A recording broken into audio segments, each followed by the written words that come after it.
What's up, queens? Welcome to the Female Dating Strategy Podcast, the meanest female-only podcast on the internet. I'm your host, Ro. And this is Savannah. And I'm Lilith.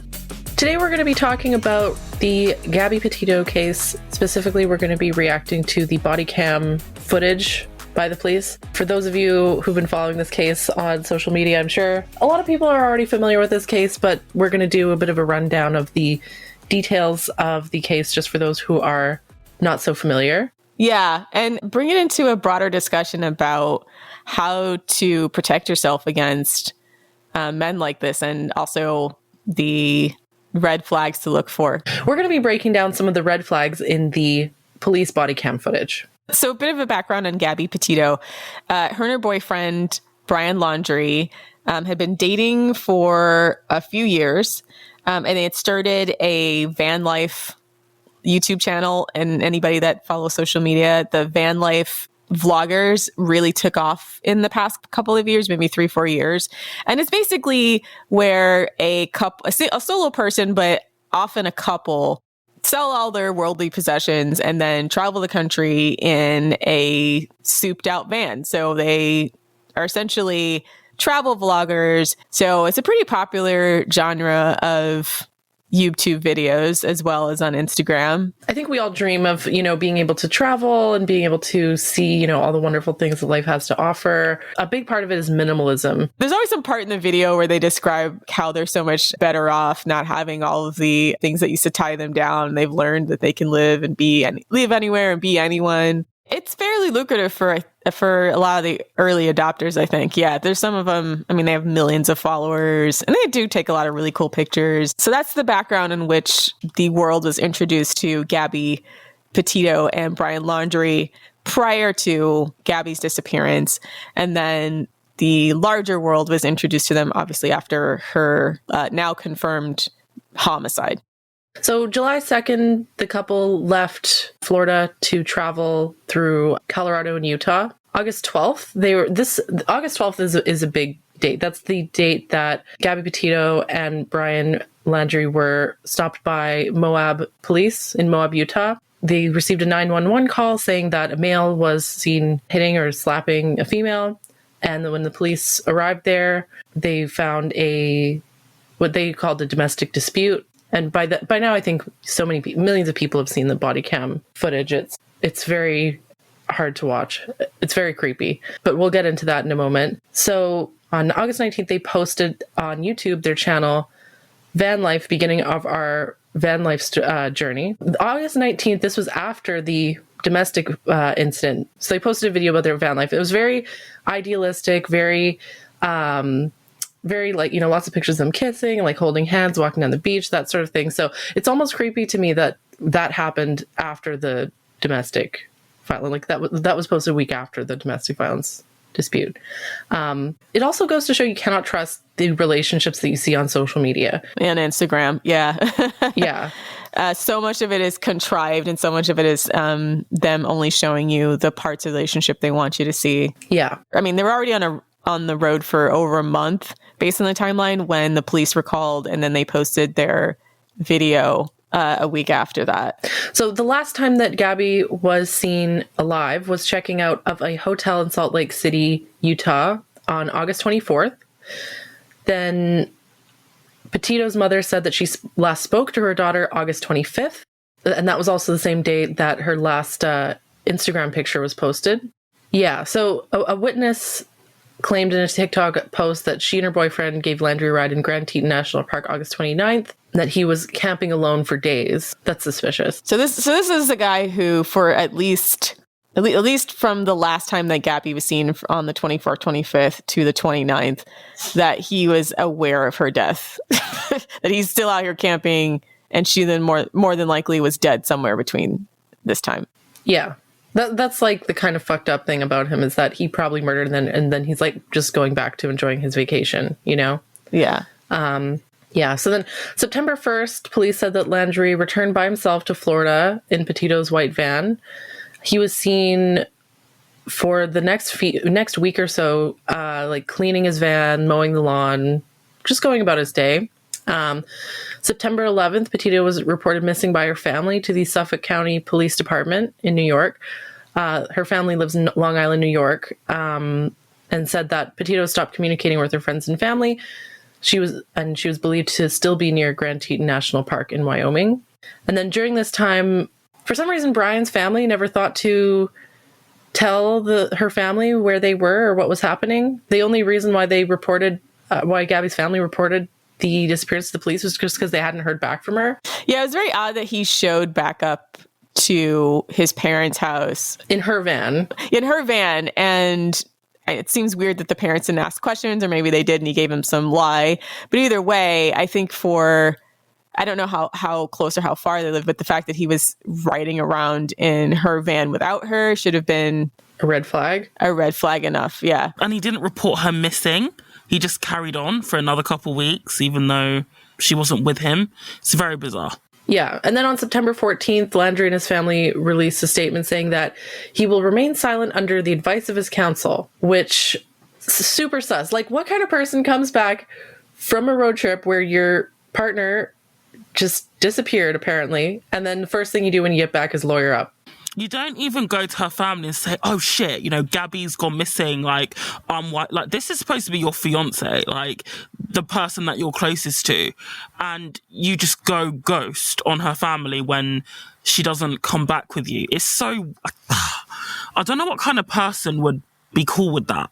I just don't. And then September 15th, Northport police named Landry a person of interest in her disappearance, but that he was not making himself available to be interviewed by investigators or provided any helpful details. So he refuses to cooperate with the investigation. Another red flag. That's like, what, fifth red flag? I mean, there's no reason to not be concerned about her safety unless you already know she's dead, right? Because otherwise you would be like, oh, let's send a search party, even if they had split up. Yeah, even if you're broken up, I don't have a single one of my exes that if I thought that they were missing and I knew where they were, even if I didn't like them, I would still give information so that hopefully they'd be found, right? Right, exactly. Yeah. So it's very clear that he knows something happened to her. Well, that she's not coming back, basically. Or that he's hella guilty. That's how guilty people act. Yeah, September 16th, Petito family releases a letter to the Landry family pleading for their cooperation, and they just left them on red. Landry's family just leaves her family on red. Don't respond. And keep in mind, Gabby lived with Brian's family, right? So she knew Brian's parents. She knew their whole family. You'd think that they would at least give somewhat of a shit about her safety. Disgusting. And then on September 17th, Landry was reported missing by his family. It's just... The family said they hadn't seen him in days, which again is also crazy to me. His whereabouts are currently unknown, and currently they're searching for him in a nature preserve in Florida. And so a lot of people are speculating that he's either committed suicide or that he's on the run. And then September 19th, that's when they found a body that they said was consistent with the description of Petito. They then did an autopsy, confirmed on September 21st that the body was in fact Petito's. And then September 22nd, they issued a arrest warrant for Landry. And that's more or less the summary of the timeline of events. There's still an open investigation. This is the best information that we have so far. There's a lot to dissect here as far as his behavior and the red flags that were presented during the initial contact they had with the police that we think is important to dissect, in addition to the discussion of the case at large and his behavior afterwards. And also the behaviour of the police as well. I have a lot to say about that. So their roasting is coming. But before we get into dissecting this incident, we just wanted to say that our thoughts are with Gabby Petito's family. Ultimately, they are living every family's worst nightmare when their daughter goes out and doesn't come home. And we really empathise with their situation and hope that they find healing at some point and justice over the loss of their daughter. So, and our thoughts go out to her. And also to all the other families who are missing their daughters, their wives and sisters, because unfortunately Gabby Petito is one of many, many millions of women who are disappeared at the hands of men. I think the aspect of their social media presence and them being part of this van life movement really is part of the push of the visibility of the case. And there's been some discussion about how the media only covers certain types of cases, mostly specifically around missing white women. I know there was some discussion that a lot of that had to do with Gabby's parents behind the scenes trying to push it to the media because obviously their daughter had been missing for a month and they didn't hear anything from either Laundrie's family or the police. But I think it's a tragedy and that we're going to focus on dissecting the kinds of tells that I think any woman can use in this situation. Because obviously, when we're talking about male behavior and male violence, that's something that we all experience. So we're going to dive right into Brian and Gabby's encounter with the police as taken from their video cam on August 12th. His name's? Gabby. Brian. Gabby, Brian? Okay. What's going on? How come you're crying? I'm sorry, we've just been fighting this morning. Some personal issues. You want to tell me what's going on? Yeah, I don't know. It's just, some days I have really bad OCD, and okay. I was just cleaning and straightening up the back of the van before, and I was apologizing to him and saying, I'm sorry that I'm so mean, because sometimes I have OCD, and sometimes I just get really frustrated. Not like mean towards him, I just I guess my vibe is like, I hear him be like in a bad mood. And I was just saying, I'm sorry if I'm in a bad mood. I've just been really stressed. I had so much work I was doing on my computer this morning. What do you do for a living? Well, I used to work at an organic juice bar, but I just quit my job. Okay. I was a nutritionist. That's my That's job. cool. And I just quit my job to travel across the country. And I'm trying to start a blog. Okay. So I've been building my website, so I've just been really stressed and didn't really believe that I could do any of it. So that's kind of been like I don't know, he's like down there. I don't know, we've just been fighting all morning and he wouldn't let me in the car before. And then Why wouldn't he let you in the car? Because of your OCD? He told me I needed to calm down. Yeah. This reaction that Gabby had was all too familiar for women who've ever been in relationships with narcissistic men. The self-blame, the, saying I have, I'm crazy, I have anxiety, I have OCD, that sort of thing. I think it's really heart-wrenching because you're watching her have almost a complete emotional meltdown, right? She's crying, she's rambling, she's talking about everything that happened that day. She's talking about all her issues. The first one starting like, I have OCD and I wanted the van clean, and the parameters in which they had their argument. So red flag number one in what Gabby says is that she pathologizes her own. She blames herself, basically. She says, I have OCD, I have anxiety, I'm apologizing to him. I said, I'm sorry, I'm so mean. And a lot of people on social media seem to be taking her statement and the fact that Brian later on, blames her as well. A lot of people seem to take that at face value, and they are just so quick to write it off like Gabby is the abuser, Brian's the victim, and, just letting it end at that. When in fact, like, the reality of domestic abuse or of, emotional abuse is that often the victim does blame themselves because they know that if they were to blame the abuser, that their situation would be much worse for them later on after the police leave. Well, yeah. And it's, I think that the tell to me too, is that she doesn't just assert what was wrong. And she starts to immediately pathologize herself to the police. We don't know if she actually has an OCD diagnosis or not. And also if that's, if she does have a diagnosis, if it's reactive to abuse or not.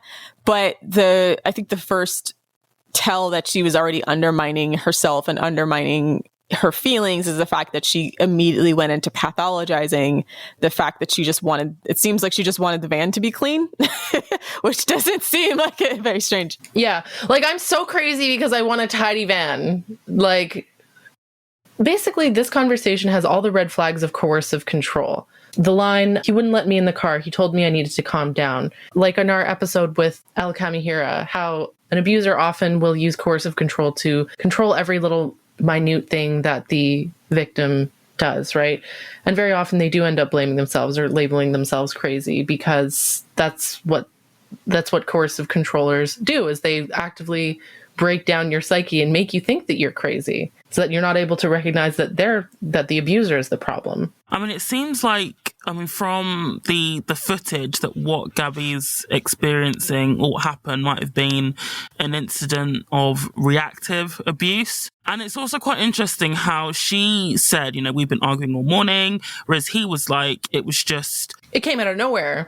A minor thing that escalated. It came out of nowhere. So it's almost like he's minimizing his role whilst inflating her role. So she's saying how it was, constant tension. We've been on the road together for a month. It's scary. And to be fair, that's normal. Like, this is why I like traveling alone, because I just can't deal being with people at close quarters for any length of time.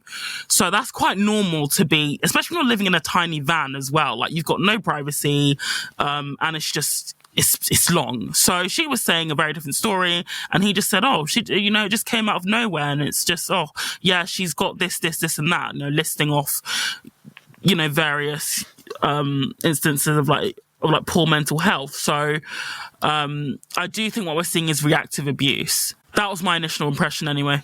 I want to say most of the time when a woman is like blaming herself and pathologizing herself and saying she's crazy, chances are you're not actually crazy. That's just a completely normal reaction to being treated badly. Over a long period of time as well. Yeah. Because she gives little tells that perhaps he's been either negging her or just pushing her to explode over time. Yeah, he said she was talking about her van life YouTube channel, and she said he thinks I couldn't do it, or he thought I couldn't do it, right?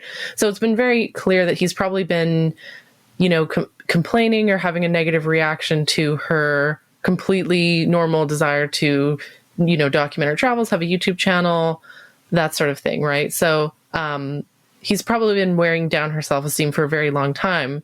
Yeah, it's heartbreaking to watch, to see how women blame themselves for the bad treatment that they receive from men. So, as a general rule, the less you say to the police, the better. And the thing that immediately kind of broke my heart and also made me just want to come to the screen and hold her and be like, girl, just don't hold it together in front of the police as much as you can. Because we've talked about in many, many episodes, the police is full of the worst and most low value scroats alive. A lot of police officers, a large percentage of the police force are actively abusers. 40% of police officers are wife beaters, okay? Abusers themselves, and also familiar with the tactics of coercive control, because they are, in fact, the system, and the system itself, in a lot of ways, exists to perpetuate power, and specifically male power. So, in this particular video, her undermining her feelings about all these things gives the police reason to then create a narrative that blames her. Dismiss her. Yeah.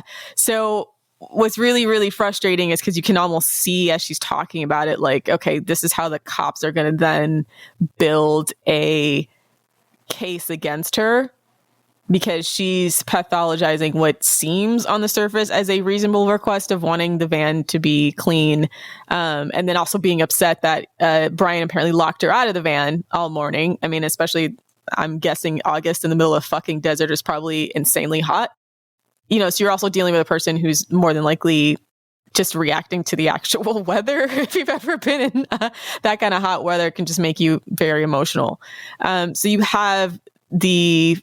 what's clear a physical background in addition to emotional breakdown, which is a completely normal human response. But I think talking with the police at this point, and then her highly emotional state, her blaming herself for everything that happened, and then not setting up the boundaries and then sticking to the facts is what the police are going to then use to later blame her. It's a common misconception that the police are neutral. Let me tell you this, the police are not your friend. They are nobody's friend. What they are looking for is information to get you with down the road. And Gabby went into this with good intentions. I believe she was being very honest, and this isn't her fault. This is a problem with the system. But if we look at the police, they are not trained to deal with domestic disputes. They are not trained to deal with a lot of issues that women face, let's be real.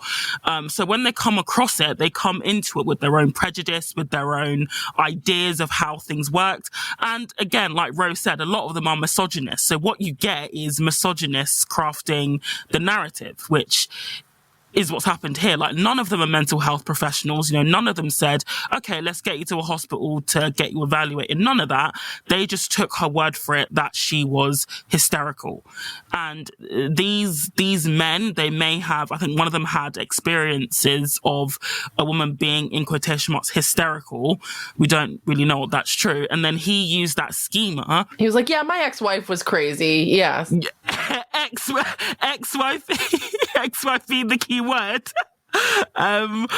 So some bitter divorce scrote rolls in going like, yeah, oh my gosh, like just his jaw clenched, looking for an opportunity to stick it to a woman for having emotions. Yeah, and he then used that schema and applied it to this situation, because he said when he was taking Brian to the hotel at the end, oh yeah, my ex-wife was, she had anxiety as well. Oh, crazy, bro. I know what it's like ha ha ha, da da da, slap, slap, slap. They've even fucking fist bumped. I'm just like, so as a woman, as women, when people are talking about defunding the police, I completely get it, because the police are clearly ill-equipped to deal with what was a incidence of domestic violence, but they missed the tells that they should have picked up on that would have allowed them to correctly identify who was the real victim and perpetrator. Because the way she's reacting is a symptom of reactive abuse. And let's face it, right? Gabby was 5'2", 110 pounds. Realistically, what damage is she going to do to somebody unless they were attacking her first? They pointed out that Brian had scratches on his face, but I want to point out that scratches are usually defensive wounds. And also, the person calling in, they said he was slapping her. Why was he not questioned about that? Yeah, I mean, I think the police said something along the lines of like, yeah, but we didn't know what she was doing before to make him hit her, pretty much, which is like classic abuser, like, look what you made me do kind of shit, right? Oh my God. Yeah, so I think the police just rolled in. They see a woman pathologizing herself and blaming herself. And of course, like, given that police are so much more likely to be abusers than the general population, abusers love that. They just jumped right on that and were like, it just made their job so much easier to just, their job in their mind being to blame women and exonerate abusive men, right? It just made it so much easier to do that. And also, when Brian was showing clear signs of deception or that his story differed from hers, again, they didn't question it. So do you want to go to the second clip here? The part where Brian's talking? Yeah. Yeah, where Brian's talking. I didn't get overtly physical. I was just trying to keep her away and not get hit. And then I got really loud, and that's probably drew everyone's attention where I was going, back up, get away, just give me a... Okay, so you said you pushed her to create some distance, obviously, right? What happened after that? What got the scratches on your eye? The phone. The phone? So you pushed her and she hit you? It wasn't like a push and she jumped on me. She was already, I don't know, she was already swinging, and I was just, a lot of angles, a lot of nails, a lot of rings. Yeah, you got 3 scratches on your neck. You got one on your left side of your head. You got one in your face here, and you got 4 little bleeding over there. So you just try to, it looks like 2 hands. Do you mind lifting up your right sleeve for me? I'm curious about something. Okay. Yeah, A little bit of nails. I suppose fingernails, but I'm not complaining. I'm not complaining about Is it fingernails. bruised or tender or anything like that? No. Okay. I'm fine, and I love Gabby. I hope she doesn't have too many complaints about me. I'm just, I feel bad I had to get so public. I was just trying to be loud. Try to make her calm down and be like, look, everyone's watching. So one of the things that was sort of striking to me about the video is how, at a lot of points, it almost seems like the cops are leading Brian.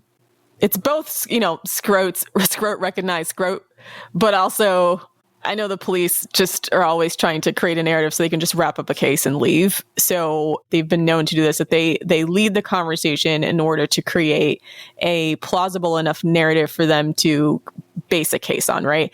And was telling to me was when Brian's describing the alleged fight, where like, oh, I was, he does say like, oh, I pushed her a little bit, and then she started scratching back at me, and then the cops are like, oh yeah, I totally understand, and then start like trying to like, oh, so I see you have scratches on your face. Why don't you lift up your arm so I can see the scratches on your arm and everything, see if there's anything on your arms. So then what they're doing after that is helping to build a narrative, helping him build a narrative, right? Notice how they extend the effort to build a narrative for Brian that they don't do for Gabby, right? That's actually a choice, right? That's a choice that they did to take his version of events at face value and then create a scenario in which she's the aggressor, right? And to be fair, I don't know if she actually gave them enough to work on as far as what else ever happened. And this is like not necessarily clear from this small clip, even though the original video is like over an hour. But they do take some time to at least thoroughly like actually physically examine him and then feed him the information that they would need to then build their police report. So they've basically cast Brian as the victim, even though they either don't have any evidence to show that, or they have plenty of evidence showing the opposite, that Brian's actually the aggressor and that Gabby's the victim. But no, they have a scrote-to-scrote moment and decide like, okay, we're going to cast our fellow bro here as the victim, because of course abusers love to cast themselves as the victim. So they kind of like see each other that way. And so, as an aside, I just want to rant about the whole, you know, whenever women talk about like abuse as something that men do to women, or abuse or domestic violence as something as like a male pattern behavior, there's always people going like, but women can be abusers too, and men can be victims too. And like, while it may be true, it's only in very, very rare circumstances. And it bothers me a lot that this narrative that like men and women are equally abusive and can equally be victims of abuse. What you end up having is when you try to start out with that narrative and then you try to make reality fit your narrative, you end up with cases like Gabby Petito and Brian. Oh, women can be abusers too. So you show up to a scene where it's very obviously the man is the abuser towards the woman, and yet they have to cast this sort of opposite role to make reality fit that narrative, that non-existent, that narrative that's not based in reality and that only serves abusers. And another thing as well is that abusive people, they very much lean into the fact that people who are calm and collected are taken more seriously, or they're believed more than the person who's hysterical. That's why in Lundy Bancroft's book, why does he do that? He says this very well, is that an abuser will be out of control, in quotation marks, smashing, stuff, shouting and screaming. But then when the police arrive, he's very cool, calm and collected, whilst the woman is obviously a wreck because he's broken her down. And the police see that and think, well, we've got this, well-spoken, young, credible gentleman, as in the Gabby Petito case, so he couldn't possibly be lying. But meanwhile, you've got the woman who just can't stop crying, who's, basically blaming herself. And then they're obviously going to believe the person who's cool, calm, and collected, and that is an abusive man's tactic, is crazy making, right? If you're coherent and able to speak well, you're not crying, you're just saying, I don't know what happened, bro. Like, she just came out of nowhere. That's a red flag. They're gonna think that, okay, that's the rational one in this situation. She's crying, so yeah, clearly she's hysterical. Yeah, you have to get your story straight in front of law enforcement, period. That's the thing that can be an entire case can hinge on. It's just like your initial reaction with the police and your ability to craft a convincing narrative and have some semblance of objectivity. Because that sets the tone for the rest of the interactions that follow. It's like, it's almost creating like an outline for how the rest of the case is going to be conducted. You have to understand the police are fundamentally lazy. And they're fundamentally male as well. I mean, they're scrotes. Scrotes are low effort. To go full all cops are bastards, you have to understand, and as a person who dated someone in law enforcement, long story, that essentially they get a lot of calls. So they're Like anybody who has a job, they're looking to do the least amount of paperwork possible. They're looking for the easy win. Yeah, that's true. That's true. They're looking for the ability to wrap it up and call it a day. So the more convenient and convincing narrative, especially if there's not like a body, and then especially in domestic incidents, is always going to be the one that takes precedence. So just understand that even in the best case scenario, that the reality of anybody who works a job that sometimes is frustrating is going to kick in, and they're going to look for the easy win. So that's why when you encounter law enforcement, it's so important for you to have a coherent story. Like feed them something to help them do their job and to help yourself, or say nothing.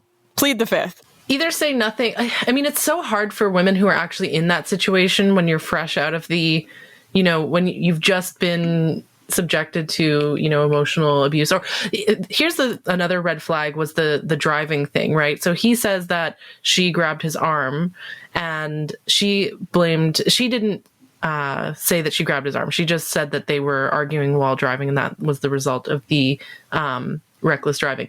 From personal experience, abusive men will use reckless driving as a scare tactic.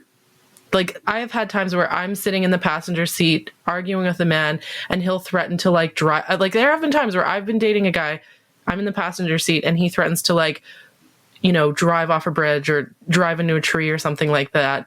And it's almost fucking sad looking back on my life that this has happened like multiple times. But it's just a scare tactic to get the woman to be like, no, babe, like, I'm so sorry, don't do that, and like to beg for your life and that kind of stuff. It's a power move. It's a power move.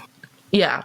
So that is a huge, like, reckless driving is a power tactic that abusive men will use over women. So after that sort of life or death kind of moment, you got that adrenaline rush. Man, it's like kind of triggering to think about. They're pushing you to react by doing things that are purposely going to scare or antagonize or just overall heighten your emotional state, so that if you do later try to explain anything, you're going to look comparatively unhinged. Yeah. And like, okay, so I had a moment that was quite similar to this when I was driving with my narcissistic ex. We were driving through a rural mountain road that had like on one side it was a mountain, on the other side it was like a cliff, and we were arguing, and he starts suddenly like speeding. So he starts going 10, 20, 30 kilometers over the speed limit, and I'm screaming. I'm like, you're driving way too fast. If we hit a curve, we're going over this cliff, like that kind of stuff. And he's like, I could see this fucking evil glint in his eyes,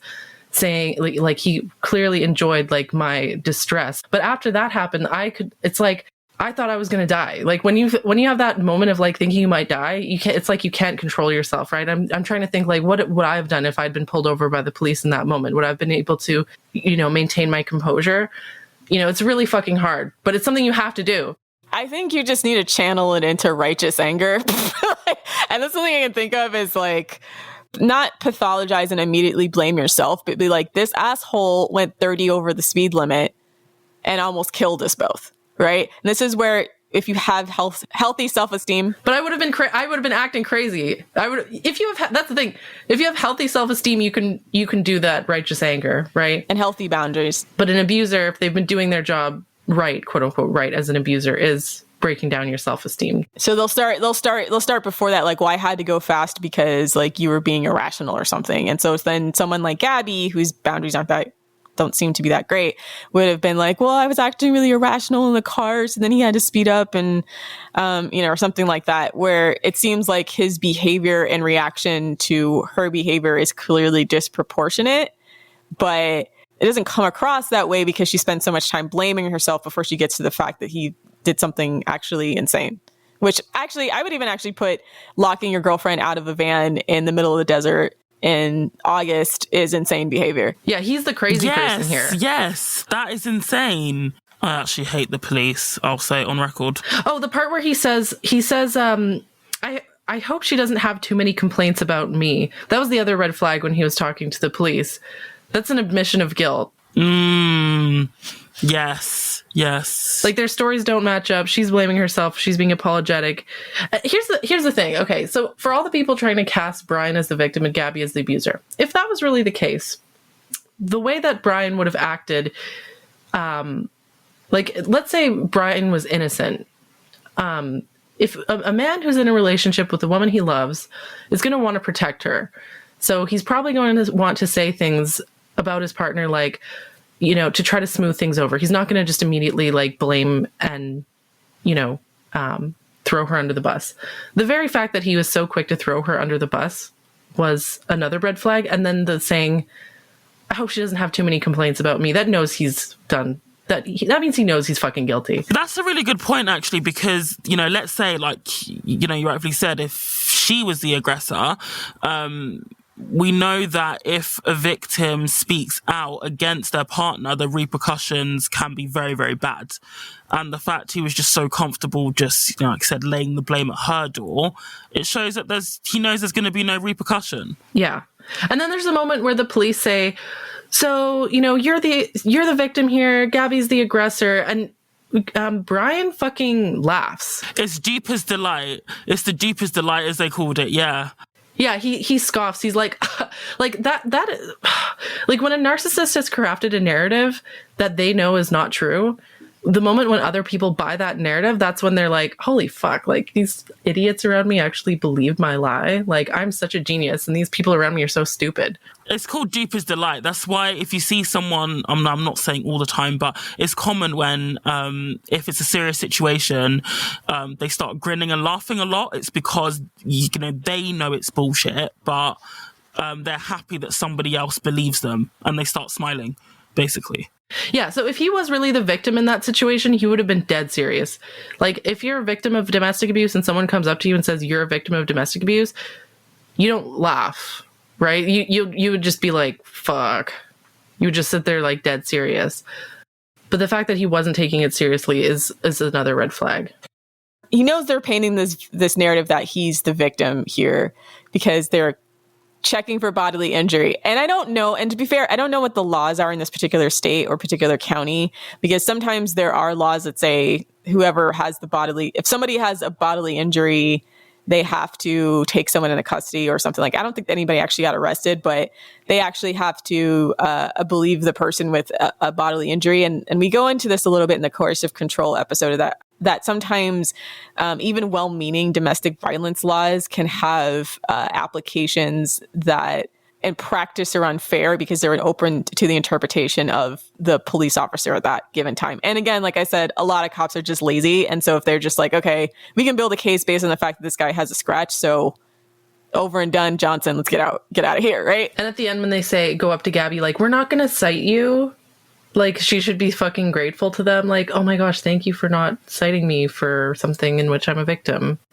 The whole case just makes me so angry. Okay, so in the last part of the video, it's where the police are explaining to Gabby the parameters in which they're releasing them, and as well as to Brian. I'll say crisscross applesauce, but can I just sit in the shade to see the malt? I'll give you some shit. Sound good? Alright, just hang tight for me. I've decided I am not going to cite you for domestic violence battery, okay? It was only going to be a Class B misdemeanor. However, the domestic violence portion of it enhances it. Makes life a major pain in the butt, especially you're 22, right? So I'm choosing not to cite you today. I'm not going to release you guys together. I want you guys to stay away from each other tonight, okay? She's agreed to it. Take some time to yourselves. You guys both have the exact same story as to what led up to the incident. So, taking some time tonight, specifically, taking tonight away from each other is going to be the major breaker in all of this. I think that'll help you guys, especially tomorrow when you guys meet up. Just try to not contact each other unless, like I said, earth shattering, something happens, you guys have to jump in the car right now and drive back to Florida because something happened to parents. At first, the cops are talking to Gabby. Gabby's sitting in what looks like the back of a cop car. And they say to her, well, I'm not going to cite you for domestic violence. It would only be a Class B misdemeanor, but the domestic violence aspect of it can essentially put you in the system, right? Or become a bigger problem for you in the system, because domestic violence arrests, depending on your state, can are potentially, even if they're a misdemeanor, may not be able to be expunged, could put you on a registry, et cetera, et cetera, et cetera. So the cop is basically saying, we're not going to arrest you, we're not going to cite you, we're just going to tell you guys to split up. Yeah, I mean, I wish that they'd driven her to a domestic violence shelter so that, and in fact, I heard somewhere that there was actually a women's shelter like 5 minute drive away. I wish they'd brought her there so that she would have someone to talk to unpack some of, what happened. But no, they left poor Gabby in the van by herself and they take him to a hotel. And it was interesting that the only person on that call out who suspected that the relationship might be toxic was a woman, a park ranger, who attended the call, said that she tried to essentially talk Gabby out of the relationship and asked her to question it. Yeah, so this wasn't recorded in the body cam footage, but she came out, what was her name? Melissa. Yeah, Melissa Holes. I mean, and the police officers, so essentially the overarching point is that police officers are not counselors and not psychologists. They're there to build a case for a crime, right? So essentially, this is probably, again, probably the easiest way to resolve for them paperwork wise, right? Because this is her car. So they're releasing Gabby with her car because I think the car's in her name, telling her to go home, giving Brian a hotel since he doesn't have a ride anymore, telling them to just split up. And so I would say this is more or less probably a standard reaction if they're not going to arrest anybody, is to just tell them to leave. And I think, if I believe, the reason why Brian was able to get a hotel is because they have some kind of fund or ability to invoke shelter for victims of domestic violence in this particular state. So he was a beneficiary of this law. Which is fucking bullshit. She should have been the one to benefit from that. But I don't know, because it was her car. So I kind of feel like they basically were trying to find the easiest way to split them up, right? I guess. They can't give the car to Brian, and he can't sleep on the street, I suppose. But at the same time, she said that he drives the car. She didn't drive the car round. But she owns it. But she owns it though. Okay, yeah, fair enough. So it's her vehicle. So they can't release her vehicle into his custody. So again, if you just look at it like Occam's razor and remember that the cop's job is the cop's job in their mind is to create a narrative and get the fuck out of there, that this was an easy resolution for them. So more than likely, when you look at the entirety of the video, they're already calculating in their mind, how are we going to resolve this in the simplest way possible? So they say, okay, well, if the vehicle's hers, release the vehicle to her, get Brian a hotel room so that they can split up, and then we won't have to arrest anybody, don't have to do any paperwork, et cetera, et cetera, et cetera. So that more or less to me seems how most police interactions are going to go, in addition to the scrote nonsense where they just believe Brian or they try to create a narrative with Brian. So you have both of those factors working against you as a woman. A lot of times when you're having these encounters with the police, the desire for the police to take the easy narrative to not have to do a lot of work, but also the tendency for police to empathize with men over women. So what can we learn from this? I don't want the lessons learned to be shoulda, woulda, coulda, Gabby should have done this, Gabby should have done that, because unfortunately it's too late. What happened was not her fault also. So it's not like it's her responsibility to avoid being murdered. Larger point. I don't know how long they had been together and if they had made any type of vacations before, but being on a vacation with a guy that's already kind of shitty could be a horrible nightmare, even in a small amount of time. But you're putting a small space and a long period of time with a man who is a shitty person. The larger point of really vetting men before you even make, I would even say, just short vacations with them, because you're going to be stuck, is so important. Brian's behavior throughout the entire process just points to a long pattern of toxicity, and more than likely gaslighting her out of her boundaries.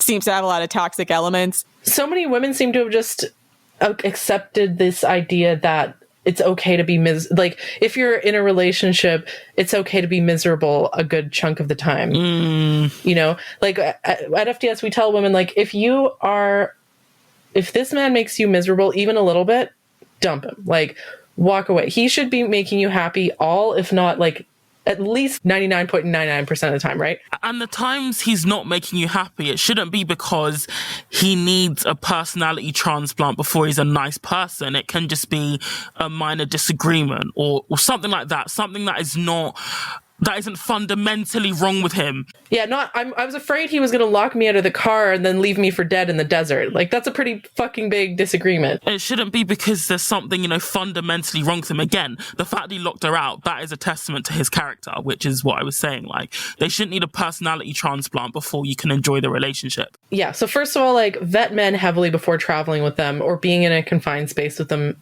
at all. Because imagine, like, okay, side note, but so many of the van life couples that I see online, even when they're posting their best moments, their relationship seems toxic. You know what I mean? Like, there's one in particular that I've been following for a while now called Eamon and Beck. I don't know if I want to call them out. I don't think Eamon's going to murder Beck anytime soon. I hope they don't, but I fucking hope he doesn't. But, like, every single video, there's so many, like, little red flags. Like, he'll do something that pisses her off and she'll be like passive aggressively upset about it, and like apparently they've been engaged for like 9 years or something, and like so she's a forever girlfriend. He like fucks up really minor things that should be really like this. He has this sort of like almost like strategic incompetence that really pisses me off. I don't know if I want to put this in the video because it's almost too dark, but still.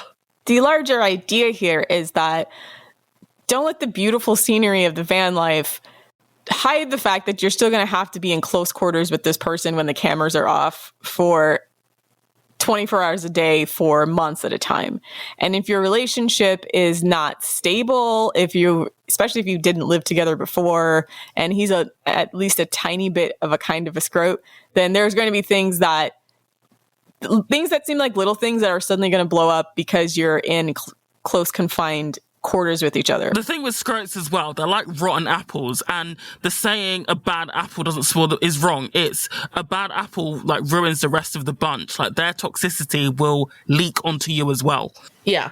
And in fact, like, the closer you are to someone who is toxic, the more they will poison you. So yes, exactly. Like, I don't know if you've ever seen that picture of like two pears, and one pear is rotting and it makes the other one rot kind of thing. It's like proof that you shouldn't be around toxic people is like the meme usually. Like with toxic people or with shitty people, like the further you are away from them, the safer you are. The closer you are to them, the more like they contaminate your life. I don't know if that makes sense, but this is the pattern of escalating abuse, right? So one of the ways that abusers work is by isolating you, right? And making it so you cannot leave. I can't think of anything more isolating than being stuck in a van with someone in somewhere as like remote and desolate as Utah, right? You're driving through places where, there's some places in the West Coast where you could be driving like 100 kilometers and not seeing a single gas station, and you're thinking, fuck, like I'm so far away from civilization. If anything happened and I'm stuck with this person, I'm totally fucked. Like, I don't know. I feel like so many scenarios are bad to be in an abusive relationship, but van life is probably the worst one. I think that just compounds everything. Yeah, it's like a pressure cooker. If you put yourself in a situation where you can't escape because you're hundreds or thousands of miles from home, it's like being a boiling frog in a pressure cooker, right? And this is a perfect time for a person who's abusive to ramp up their abuse and ramp up their narcissism, right? Because now you have no escape. So when I'm looking at this dynamic, you can almost kind of infer that the time they spent together over the month that Brian is increasingly amping up his abuse, listening to her less, punishing her more for her behavior. And he probably feels justified in this because they're spending so much time together. And then he can always just say, well, I don't want to have an argument. So then he just starts, trying to... So then he just locks her out of the van. Yeah, just lock her out of the van. Do things to antagonize her or feel justified in ramping up his abuse because it feels like them spending so much time together, there's probably more incidents that he can claim triggered him. A second takeaway from this incident for me was that police are not your friend, and they made a series of errors that I believe It's just unacceptable. So if we look at the body cam footage, for example, the police acting, like they're Brian's bros. Brian has several inconsistencies in his story. So he says that it just came out of nowhere. She just, kicked off, and she was I was trying to push her away to get her to calm down. Whereas she says that, we've been arguing all morning. The call itself was that he was slapping her. That wasn't questioned at all. And then there was a funny one as well when he was like, "Oh, I don't have a phone," at the very beginning. And then at the end, he magically, like a magician with a bunny and a top hat, produces a phone. Again, they don't question that. I don't know if that's in the video, but that's in the larger video, right? And it's not in the video that we're going to post, but it's a longer video. Yeah. It's in the longer video. Yeah. It's in the longer video. Yeah. Or you can link it at the bottom. But then as well, when Brian returns home alone, the police, for some reason, don't consider him a person of interest until he disappears several weeks later, even though he was the last person, or should have been the last person, to see Gabby alive. And he has her car. And he's got her car. That car is not his. So I think from the time they reported Gabby missing on the 11th of September to the time he disappears, he's still not considered the prime suspect, which is just bizarre to me, because he should have been the last person to see her. It's tough with homicide investigations when they don't have a body. So I don't even know. Again, we're working from a secondhand knowledge of whatever their particular police protocol is. They should have brought him in, and it wasn't considered a homicide until they found the body and ruled it that. But even still, you have a missing person. Surely logic dictates that. It's just like my dad, when I lose something, right, and it's really unhelpful, he was like, "Where did you last see it?" I was like, if I remembered that, I wouldn't be looking for it. But anyway, stuff like that. So you go back to the person you had the last contact, and they just didn't do that. For whatever reason unknown, which is a big failure on their part, because it also allowed him to get away.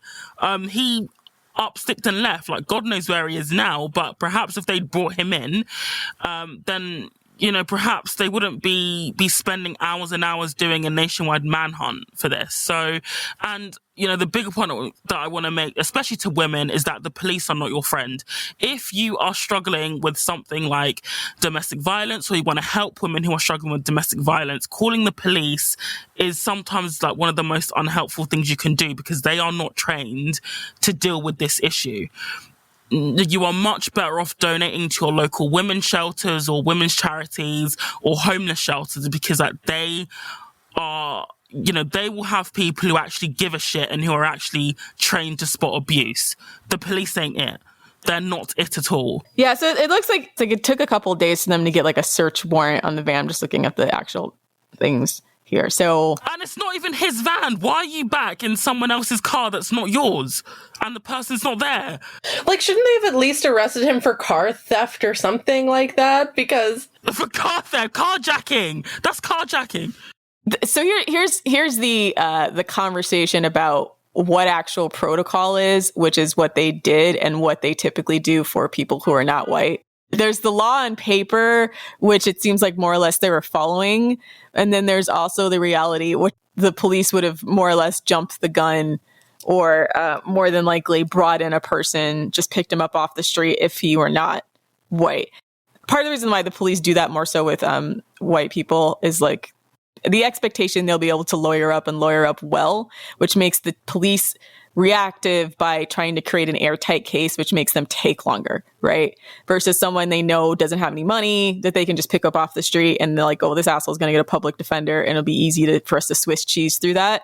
So that's also the other thing that I think worked a little bit in Brian's favor, is that the police had to take additional time to actually build a legitimate case before they take this guy in. Yeah, they had to go by the book because they didn't want the case to get thrown out on a technicality or something. That's the other subtext when we talk about the way that Black and brown people are treated by law enforcement versus how white people are often treated by law enforcement. Is like, again, cops are lazy. If they could just bring this guy in and be done with it, most of them kind of would. But the reality is, like, you're talking about institutional power. And when you look at a person like him, who probably comes from an okay background, I don't know how wealthy he is or not, but He did lawyer up. They probably expected him to lawyer up. And so in that case, they have to make their case a lot tighter, which bought him a lot of time. So my first thought watching the Gabby Petito footage, the body cam footage, was that this is why you should never admit fault in front of a man. Like you were saying, don't admit fault in front of the police. I'm going to extend that to not just men, but any person who might not want to trust your boundaries. This might be seen as controversial. I know a lot of people are going to be like, oh, that's toxic to like, never admit fault and blah, blah, blah. But here's the thing. A few reasons. One, like I was raised by a narcissist, right? So whatever, before I found FDS, I was always the sort of person where, if something happened, I would often like blame myself or admit fault or apologize, even if I didn't actually do anything wrong, just to sort of keep the peace. And also because I had this idea in my head that if I admit fault or if I apologize or if I say sorry, then the other person's going to see that and they're going to do the same thing and like meet me halfway. It was like I thought in my head that, oh, if I lead by example, the other person will show me the same courtesy. And they never fucking do, okay? Especially if you're talking to a man, right? And so one of the ways that my life has markedly improved since finding FDS is realizing that female socialization has kind of fucked us over. A lot of women have been raised with this idea that, you should be the first person to admit fault, that you should apologize and so on. And that makes you more mature or like a better person or whatever. Unfortunately, when you're talking to men, especially like narcissistic or, low, like a good man, for example, you could, maybe apologize for something and, have a conversation about it and it would be fine. Most men are not high value, right? Majority of the time I find when you apologize to a man, they just take that as an admission of guilt. They don't have to think any further about the way that they contributed to the situation. When you're talking to a shitty man, more often than not, they're just happy to be like, yeah, you're right, it is your fault. And then just completely lay the blame on you. And then, they don't, you're not going to get a cookie for being mature or for being or for taking the higher road or for being the bigger person or whatever, right? You're just going to be seen as a sucker. And I'm now of the view, and my life has markedly improved since I've taken this attitude of like, never show weakness to a man, not just in my romantic relationships, but also at work, in business, for example, like, I remember when I was younger and I would, sometimes admit mistakes to my boss, and then that would be used as an excuse for why I don't deserve a raise or, why, oh, maybe, I shouldn't deserve to get this next project or, maybe I don't deserve this promotion or something like that. Right. And I learned the hard way that when you're talking to a man, you have to advocate for yourself ruthlessly and never admit weakness, never admit fault, never apologize. Because the moment you show any weakness, men are willing to pounce all over that to destroy you. So I'm of the opinion that that's just a hallmark of low value scrote behavior and sociopathic behavior. Yeah, majority of men are low value scrotes.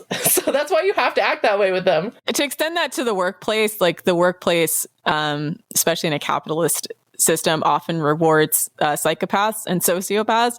So a lot of the behavior that you find present in a relationship that is toxic would lead you to believe that, okay, it's never okay or you should never admit fault. But I think the argument I would make is that if you were actually in a relationship with a high value man, you should be able to at least like come to a compromise. And again, I think more often than not, if you approach a problem from like whose fault it is, you've lost. Yeah. You've lost. You're already in a bad relationship. Yeah, it's already a red flag. It's time to cut your losses because, again, in a good organization, in a good workplace, as well as like in a good relationship, it's everybody versus the problem, not everybody versus one person or one person versus the other. So my argument, I guess my counter argument with that is that I think you should never pathologize your feelings. And I know for me, especially sometimes that time of the month for me, like I can just be really, really exhausted. And so my patience is wearing thin. And so there's certain things where I'll just be a little bit less patient during certain times of the month than other places. And I know this for a fact because I can just literally feel like the blood draining from my body and I don't want to listen to people's shit. But I would never pathologize that to my boss and I would never pathologize that to or in a relationship, right? Assert yourself, validate your own emotions. And a person who is high value will allow you to have your boundaries and emotions without trying to pathologize you or trying to assign blame, right? Because it's not, if you're in a good relationship, it's not you versus the other person, it's you versus a problem. And so I don't know. I think if you're in a situation with a scrote, then I think Lilith's advice applies, which is like, definitely never admit fault to a narcissist, because a narcissist will take any little type of piece. Ever. Even if you are wrong. Here's the thing. Even if you are fucking wrong, never, ever admit it to a narcissist, a sociopath, or even just a low value, manipulative, shitty person. Man or woman, right? I'm of the kind of person, I keep my guards way high, and I only show vulnerability to women that I really trust, who are very close to me, my female, like a limited number of female family members, and like 5 female friends, tops. Those are the only people that, and also on the podcast, but that's because it's anonymous and I can say whatever the fuck I want. Anyways, but the rest of the time in real life, I keep my guard way the fuck high. And you know, some people might say, oh, that's like a trauma response, or that's not healthy, and blah, blah, blah. You know what? It keeps me safe, okay? So that's why I do it. I mean, it's like being a politician, right? So I mean, I think you have to understand that's what politicians do. They try to take credit for all the wins and then deflect all the blames. Just watch any politician ever. This is a skill. So most people who work, if you work in any type of organization where there's politics, which is pretty much all of them, especially the higher you go up on the food chain, you have to learn how to spin a narrative in your favor, and knowing that people have short attention spans to keep building a narrative, constantly building a narrative in your favor, and then deflecting attacks against you. But in a relationship and in a long-term, I would even say in a long-term job, unless you're really a person that likes politics like that, it's not healthy, and it's not something I would recommend for your health and sanity. And so the people that tend to thrive in that kind of situation are in fact psychopaths and sociopaths for that reason, because they never see a problem with like taking all the credit for themselves and deflecting blame on other people and like completely bullshitting people all the time and creating a narrative in their favor and against other people, because they thrive or like that kind of environment, or it's just second nature to them. And it's really hard to compete with people like that who have been swimming and who are the sharks in the shark infested waters, or at least have been swimming much longer than you. But that's what I'm saying. Like, there are people who are psychopaths, sociopaths, narcissists. Those people exist. They're out there in the world. And that's why I tell women, like, your default position, until you have assessed that that person is safe, until you have done your vetting and you've built rapport and you trust that person and you've seen examples of their character to show that they are not the sort of person to throw you under the bus if you admit fault in front of them, until you've determined by your own means that that person is safe, your default position should be to never apologize,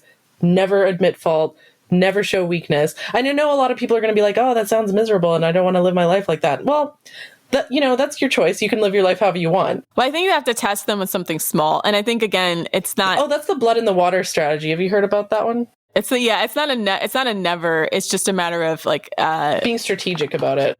As you're getting to know someone, start small. This is why, again, we tell people not to trauma dump on like the first or second date. Don't tell them about like your long history of abusive relationships and all the like terrible relationship you have with your mom or whatever. And the reason for that is because it looks like shark meat, right? It looks like bait to a shark. That is like delicious, tasty chum to a shark when you give them all of these pieces of information that they can then use to manipulate a narrative against you and in their favor. So when you're dealing with someone and you're trying to figure out if they're a safe person, you got to see that they're the type of person that'll keep your secrets or will respect when you've made a vulnerable discussion. And that's part of the vetting process of a relationship, because you can't be in a relationship where nobody can ever admit fault. That's definitely going to ruin your relationship and have it explode eventually. You just have to find someone who can sit with you and not blame you, but help to attack whatever the issue is or the miscommunication, rather than be collecting evidence to build a case against you later. Because that's like, and funnily enough, that's actually one of the hallmarks of divorce, where I think Chris Rock does like a joke about this, or he talks about once you file for divorce, everything you say and do is just this other person building a case against you. And you don't want to start that dynamic off in your relationship. You definitely don't want to start on that. And it's a shame if it ends that way. I mean, okay, I agree with what you're saying, Ro, in the sense that, yes, like, you don't want to be like that with your, like, husband, someone you care about, someone you love, right? Someone, you don't want to be in a relationship, an intimate relationship with someone that you can't trust, who you have not determined to be safe, who you can't show vulnerability to, and so on, right? So yes, like, ultimately the goal should be to find someone that you can be vulnerable with, that you can admit fault, you can apologize, and so on to, right?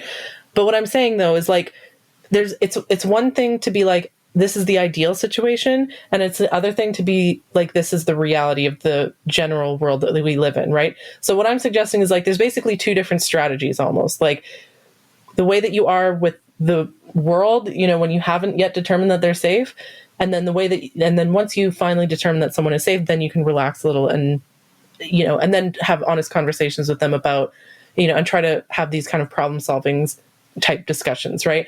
And one of the ways that I mentioned earlier, the blood in the water technique, one of the ways that you can determine if somebody is safe is by mentioning, like, an insecurity that's not a real insecurity.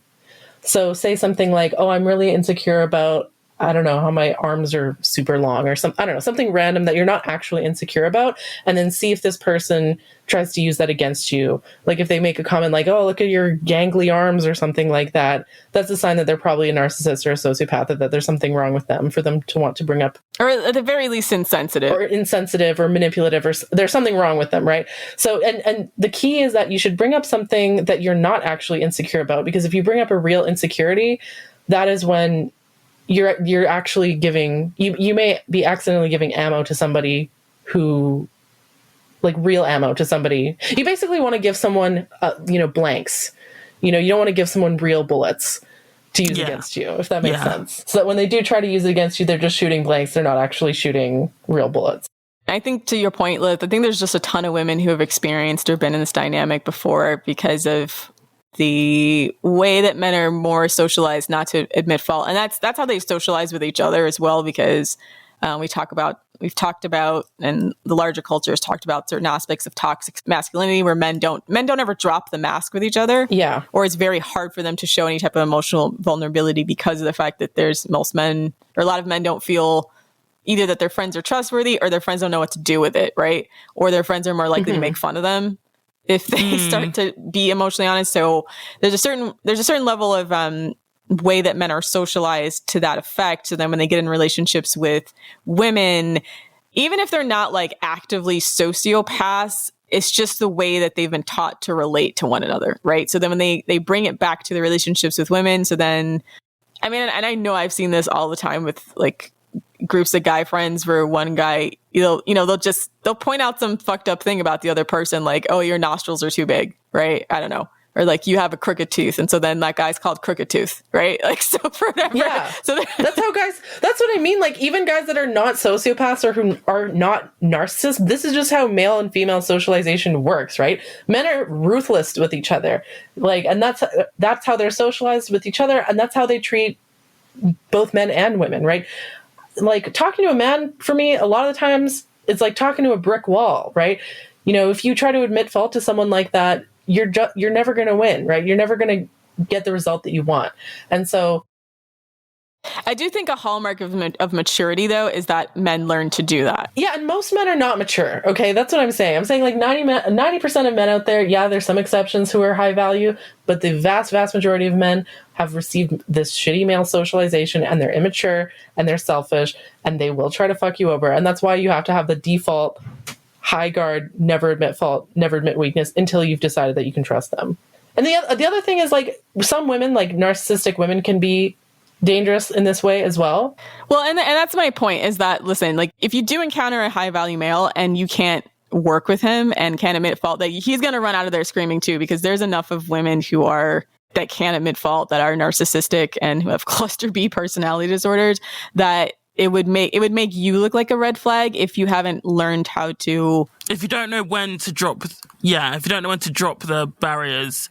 if you don't know when to drop the facade, and if you haven't figured out how to engage with this person in an honest way. So there's the danger on both sides. But at the same time, a high value man will also run if you trauma dump.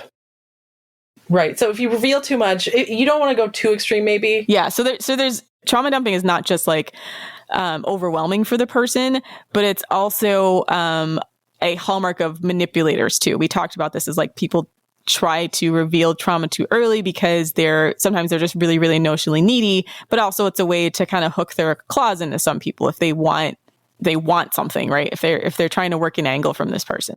And it could potentially, like another reason why trauma dumping is not a good idea in the early stages is that it can send a signal to somebody that you're going to be trouble down the road as well, because traumas can be very complex and it can manifest like later down the road as well. So that's another reason why it's not entirely attractive to trauma dump when you've just met someone.